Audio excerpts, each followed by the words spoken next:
Over the past year, the Sony WH-1000XM2 have been my go-to ANC headphones. These headphones manage to block out the most amount of noise with little to no cabin pressure. The M2s have the best technology built in them, but they do fall short when it comes to comfort and build quality. But now we have the Sony WH-1000XM3, and I'm going to be honest, I didn't expect these headphones so soon. But man, am I glad they're here. Here's what I like about the Sony 1000XM3. Here's what I hate about the Sony 1000XM3. And do you need to upgrade if you already have the Sony 1000XM2? The Sony 1000XM3s are new for 2018 and they're already gunning for the title of the best ANC headphones of 2019. The Sony 1000XM2s are now a year old since they came out in September of 2017, and I feel they were the best ANC headphones of 2018. The newer 1000XM3s are currently retailing for $350, the same as the M2s when they first came out, and the price of the M2s has been reduced. If you want to pick either of these headphones up, I'll have links in the description below, and if you use the links, it really helps out the channel. I highly suggest you check them out because Sony's headphones routinely go on sale, so you might get lucky. And also, check out the numeric shelf down below. First, let's talk about the accessories that come included with the 1000XM3s, because they've also changed.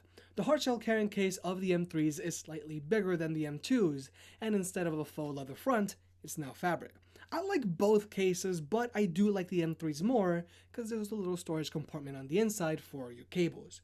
One of the most obvious upgrades to the M3s is the use of a USB-C port instead of a micro USB port like on the M2s. You get a USB-C to USB-A cable for charging, but I hate the fact that it's so short compared to the M2's charging cable. But it's not like you're going to be using it all that much. The M3s also come included with a 3.5mm audio cable, and unfortunately, it's much cheaper compared to the cable that comes included with the M2s. It's much thinner and it's much shorter. I know we're moving towards a wireless future and the majority of smartphones don't have audio jacks anymore, but as a content creator, I do use a wired connection to edit my videos on a regular basis. And unfortunately, I'm worried the M3's included audio cable is going to wear out much faster, and since it's not as long, I don't have as much slack compared to the M2s. This is one of the minor things that peeves me about the M3s, but you can always just get another cable. Now, with all of that out of the way, let's talk about the headphones themselves. In a lot of ways, the M3s are very similar to the M2s. They have the same basic shape, they can either be laid down flat or you can fold them up, they both have a touchpad on the right ear cup, and they even use similar building materials. But the M3s have some very significant differences on the outside from the M2s. Overall, the build quality of the M3s has been improved. There's much less creaking and squeaking, tolerances are much tighter on the M3s, and the majority of the ear cups are now covered in a soft touch material, which actually feels very nice every time you reach to put these headphones on. The headband on the M3s also has significantly more padding than the headband on the M2s, which is something I didn't even realize I needed till now. The only two physical buttons on the M3s have also been upgraded from the M2s.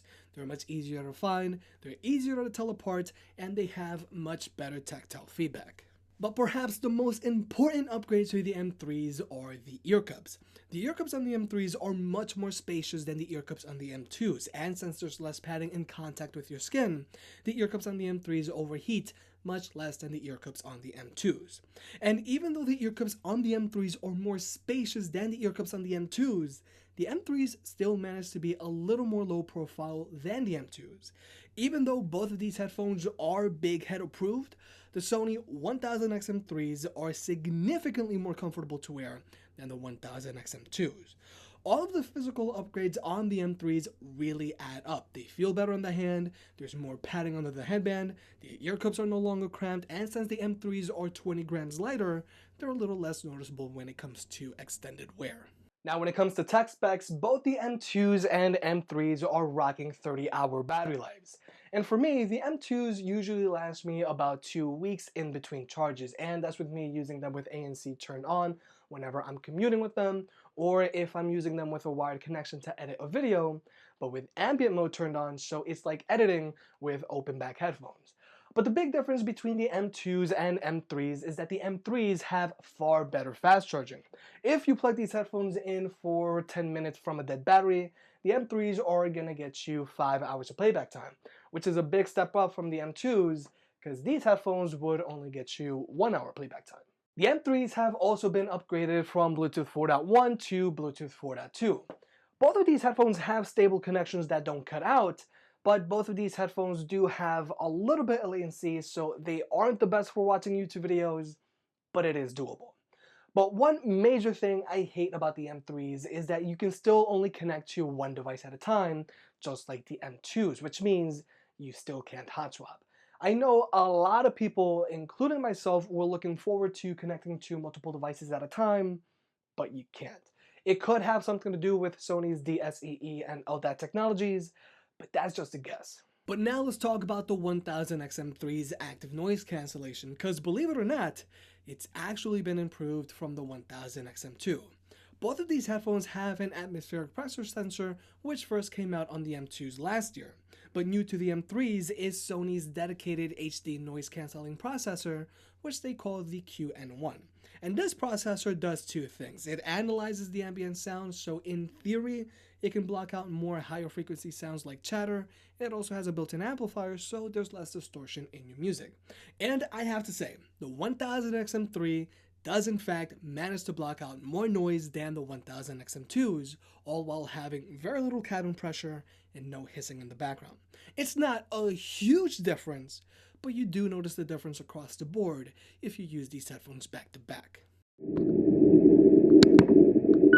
Noise cancelling.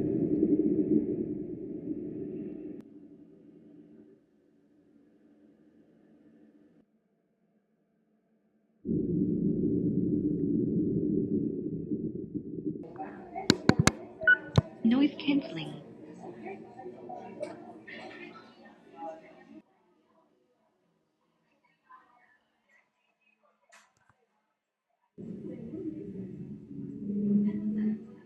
Now, if you noticed during the ANC test, the M3s were able to block out a little more noise than the M2s, which honestly is rather impressive.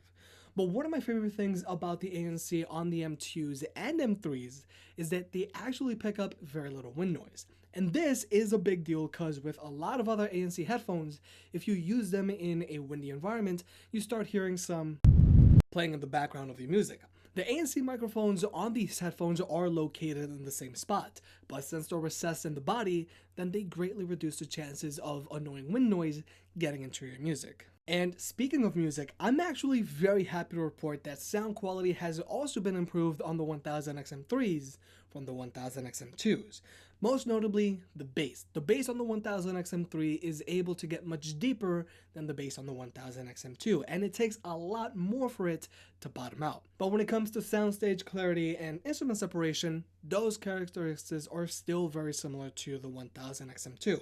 And that's not a bad thing. Both the M2s and M3s sound good, but the bass on the M3s is deeper and cleaner. But just like the M2s, the 1000XM3 also connects to Sony's Headphones app, and from this app you can either go in and select from a few pre-made EQ settings, or you can make your own. So you can make the 1000XM3 sound however you like, depending on the type of music you listen to. But just keep in mind the 1000XM3 and M2 are mostly suited for easy listening. Even though you can crank the bass up all the way to 10, if you're a basshead, you're still better off picking up the XB950N1 or the Skullcandy Crusher 360s. Sony's app also allows you to mess around with surround settings, and you can also control the sound positioning of these headphones. Personally, I don't even touch these settings because all they do is distort your music. But Sony's app also allows you to calibrate both the M2s and M3s so you can get better noise cancellation out of them. And from personal experience, I found that this calibration process does in fact work. And finally, Sony's Headphones app also allows you to pick how much ambient sound you would like to let in when you're wearing these headphones.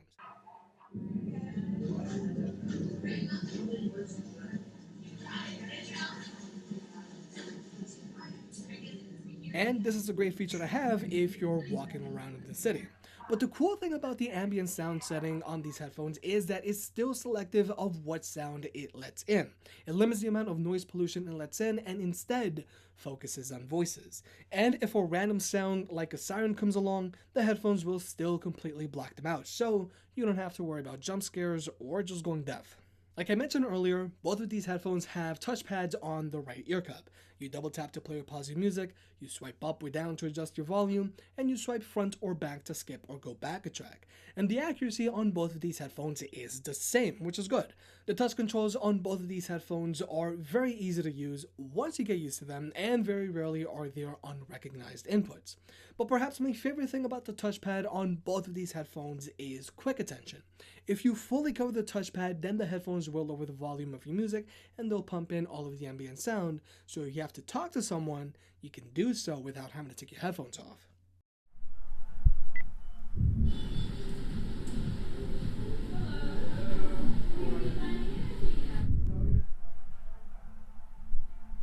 But even though I really do like the upgrades found on the Sony WH-1000XM3, I think Sony really dropped the ball by not adding a dedicated Google Assistant button on their new headphones.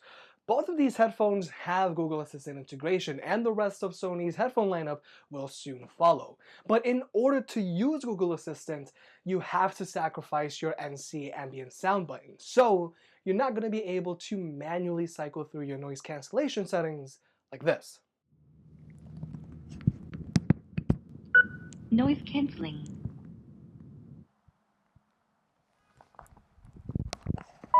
Ambient sound.